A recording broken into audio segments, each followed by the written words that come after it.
We will be a work of art.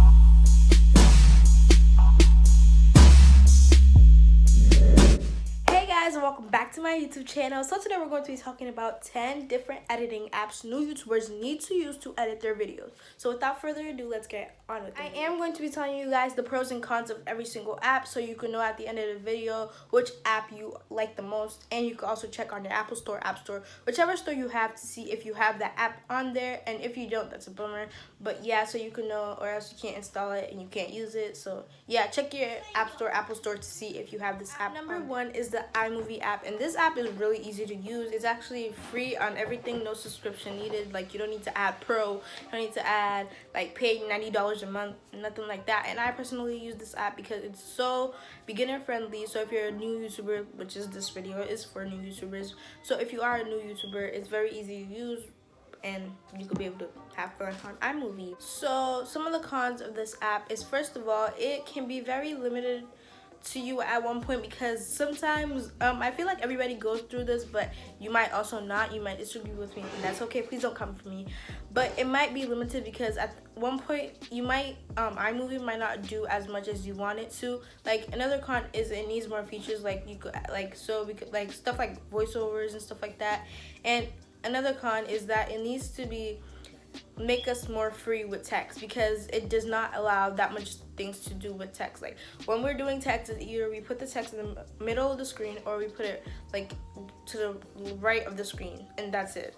I just want to be able to move my text around and make it smaller, bigger, stuff like that. But iMovie doesn't allow you to do that a lot, so that could be a little bit frustrating, and that could be one of the reasons why you might not want to use iMovie, because it limits your options on text. So that might make you want to switch to another app that's not iMovie. App number dos is the KineMaster app, and I know y'all heard of this app because it's talked about around people a lot. And one of the cons I've heard about this app is that if you add too much scenes, like if you're like me and you shoot like 15-second clips or 15-second clips, and you have like a whole bunch of clips, it might not work well with KineMaster, because it doesn't work well with a lot of clips at once to make one big like 15-minute video.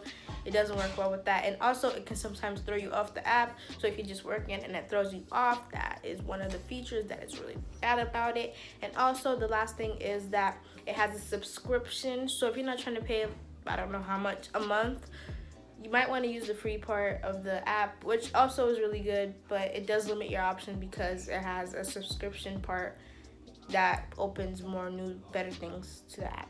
Some of the good things about this app is it allows you to add text, change the speed of your videos, and also zoom in and out your videos, which is better than iMovie for the text part, because it allows you to be way more free with text. So you might want to consider that, because it does way more than iMovie on text. Third app is the Video Shop app. So I know this is available on Android, so you don't have to check if you like this app. You don't have to check to see if it's on iPhone. Android, because it's on Android and it's on iPhone, so it's on both. But yeah, the Video Shop app, the bad parts about it is it could be really glitchy and slow sometimes. It also has a subscription, just like the KineMaster app, so it does limit the amount of things you can do because of the subscription. So you could pay for the subscription, you could be all set, but yeah, it does have a subscription for the people who don't want to pay $40 a month. Some of the great things about this app is you can reverse your videos, change the brightness of your videos, and you could also adjust the speed and stuff like that on your videos. There are way more features, but still not gonna name them because there's a lot of features. Not trying to waste. So the fourth app on this list is the Splice app, which I have myself used. And the good thing about Splice is it allows you to crop your videos. It has a whole lot of music to pick from its audio library, and it also has a whole bunch of transitions. Like, if you're trying to make transitions in your video, this app is no problem. Like, this app, sorry about the lighting, but this app is a really good app for that. Like, it has a whole bunch of transitions to pick from. You will never run out of things you could do to transition from one scene to another. So the bad thing about Splice is it's a music library that I talked about before. It has some copyright songs, so what you might want to do is screen record the music and then upload it on private to YouTube, and then see if it has like a copyright strike, and if it doesn't, then you're all set. But if it does, you can't use that. you can't use the song. And the second con is that it has a subscription too, so that limits stuff you could do. And also, this scenario happened to me, and this is why I don't use Splice anymore, is because so one time I was editing my video because I needed I was having trouble with iMovie, so I used Splice, and it was really, like, I was in love. It was really nice, and I tried to edit a full video with it the next day. And the next day, you know, about the pro subscription stuff, it normally has like different like things you could use, the features, and some of the features, like, it says pro on it, which is only for people who have the subscription. So I tried my best to avoid that, and I did, and I thought I did. And then when I was done editing and I was trying to export my videos, I could not export. It says I was using a pro item, and I tried calling their customer care or something like that, but I could not find a number. So it was really hard because I could not, it was like a 15-minute video. I can't re-edit that, which I had to re-edit it, but yeah, it did not allow me to export that. So I would just tell you, be really careful when using the app, so you don't add any pro items or any pro features on Splice. So the next app on this list is Filmora Go, and this app is really good. It's actually better on desktop than it is on your iPhone. So you might be having problems on the iPhone that you wouldn't have on the desktop, so it's better on desktop. And also, it also doesn't work that well when editing really long videos. So if you're making like a 30-40 minute video, you might want to not use that. And if you're a new YouTuber, you probably don't be making 40-minute videos that you think people are gonna watch, because they're not about to watch a 40-minute video. Good things about this app are you could add text, you could add filters, and what else can you do? Oh, you could also screen record on this app. So if you're on an Android, I think it's available on Android, but if you're on an Android and you want to screen record your screen, I think you could do that on Filmora, which is really nice because other apps don't give you that. So the next app on this list is the Quick app, and this app is kind of like Splice, but different at the same time because it has the whole music library just like Splice, and it could also be copyrighted music on there, so you might want to like screen record it, upload it private, and then see if it has a copyright claim. But if it doesn't, you're good.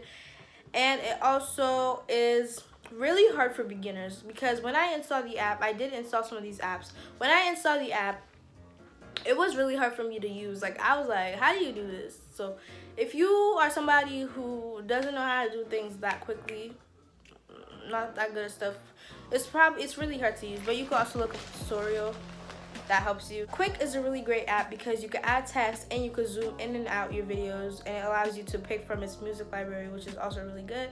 And the next app is Cyberlink's Power Director. So this app, it's a really good app actually. Hold up, before we move on to the next app, did you subscribe? Did you like the video? Do it right now. Subscribe, like, come on. Like, I don't know why you haven't done that. Like the video, come on. Subscribe. Like, there is a subscription for this app, and I believe you have to pay $40 a year. So for my people who don't want to pay $40 a year because they're not trying to pay $40, there is a subscription, but it does allow you to do other things other than have the subscription and then add pro and stuff.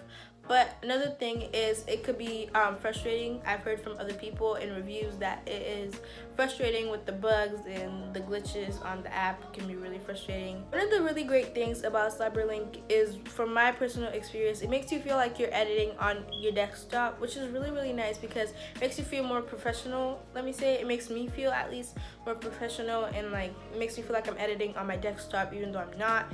And also you could add text and you could adjust the speed, you know, crop your videos. Very easy to use app. But number 8 is the InShot app, and this app can be really bad because it doesn't have that much features, and it doesn't allow you to do transitions as much as Splice does. It doesn't really, I don't even think it allows transitions. But yeah, some really great things about the InShot app is it allows you to add filters and stickers. So if you want to cover your face at one point of the video, you can. And it also allows you to freeze your videos, which is really good. iMovie allows you to do this too, but it's really good because if you're trying to, like, if you forgot something and you're trying to talk over a specific part, you can just freeze one part and then do a voiceover over. App number 9. We're almost done. Okay. App number 9 is Pocket Video, and this app can be really glitchy. I've used it before, as you've seen in my other videos, because I used it to make my intro, but I haven't used it for editing. But when I did, it was really glitchy. It can be really, really slow. And one thing I also had problems with the Pocket Video app is when I first installed the app, it brought the little loading thing, the little loading circle, and it says loading assets. And when it was done and the circle finished loading and it was full and it was time to move on to the next step, it did not allow me to do that. I had to wait like a really long time. Not sure how long that was, but it was really long. So I had to go back to the app store, uninstall it, and then reinstall it.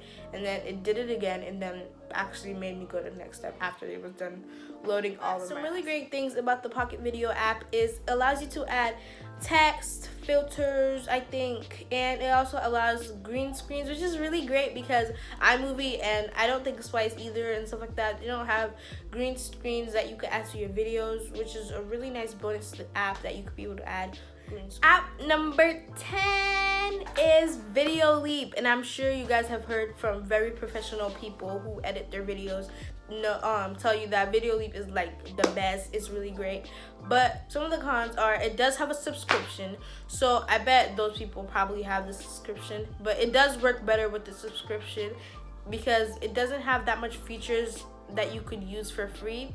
You'll have to have the subscription to really enjoy the app, but it might be really good for new users because new YouTubers, because if you have like less features, not that much to work with, it might be easier for you because it's just giving you like a little head start on how to really edit videos. Some really great things about the Video Leap app is you could adjust the brightness of your videos, you could resize your videos, and you could also, it's actually really easy to use too. So if you're like really new, which is what this video is about, is for new users, but if you're new to the YouTube stuff and you don't really know how to edit and stuff, this is a really good app to put you on the right track on editing. That's the last app, you guys. Anyways, guys, that was the end of today's video. If you guys enjoyed this video, make sure to leave a like and subscribe to the YouTube channel.